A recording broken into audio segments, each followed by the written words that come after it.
Hi everyone and welcome back to another video. I am standing here today with Valeria, who's the co-founder and CEO of WORK180, previously called DCC Jobs, right? That's right. Perfect. So tell us a little bit about, I guess, WORK180 and the most recent name change. Sure, thanks for having me, Ruby. So WORK180 is a jobs platform that helps women identify the best employers. The kind of things that we pre-screen employers on before they can advertise jobs include flexible working, equal pay, a commitment to professional development and about 20 other criteria. So we have around 10% of companies that don't qualify, but however, 80% of those companies actually change policies and come back to advertise. Wow, that's amazing. So 10% don't qualify. What are some of the areas, like the most common areas in which that you've seen the changes? So great question, Ruby. One of the biggest things that we see policies being changed is paid parental leave. So we've recently changed our own policies or introduced paid parental leave for both primary and secondary carers of 6 weeks, so it's gender neutral. Since then, we changed the benchmark we have for employers as well. Oh. So yeah, if you are over 10 staff, you must have 6 weeks paid parental leave as a minimum. Valeria, what are some of the myths and the difficulties that is often perceived in hiring women?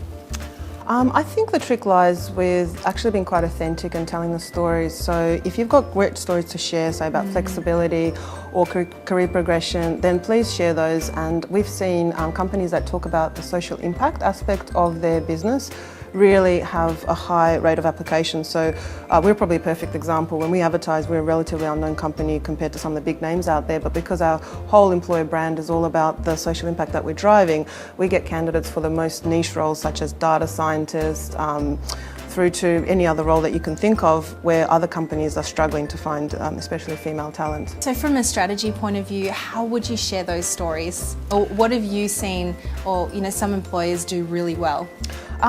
A good example is Optus, who we work with closely, and if you have a look on our LinkedIn feed, Optus feature quite heavily on there. So the last simple story we shared was around a woman that bike rides with a colleague. So they've introduced this, culture of connectedness and well-being and so on. And you wouldn't know that unless you know someone that works at Optus. There. Yeah. Exactly. So another great example is RMS, so Roads and Maritime Services, New South Wales Government. Again, you might think government department, but they're amazing. Check out their page, check out the stories on their page. They talk about, there's a wonderful woman there called Constance, for example, that's gone from a career potentially into being a spy through to IT. So she talks about that story, and these are the things that you don't hear about often. Yeah.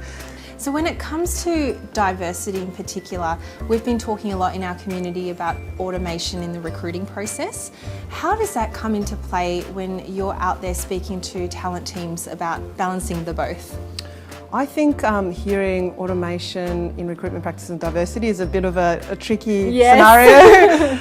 However, we just had a chat with the team the other day about this particular topic. We think things like Textio, which is a tool that can help you write more gender neutral job ads, is a great idea. Great. There's also, I don't know if you've heard of a platform called Applied. No, I've heard of Textio but not Applied. Check them out because they actually have had some great results in having some diverse candidates driven through their software, and they have a number of different blinding techniques as well. Wow. So yeah, worth looking into. Well, thank you so much for being on today and sharing your journey and what's to come for WORK180. Definitely reach out to Valeria and the team at WORK180 if you need any more details. We'll see you in the next video.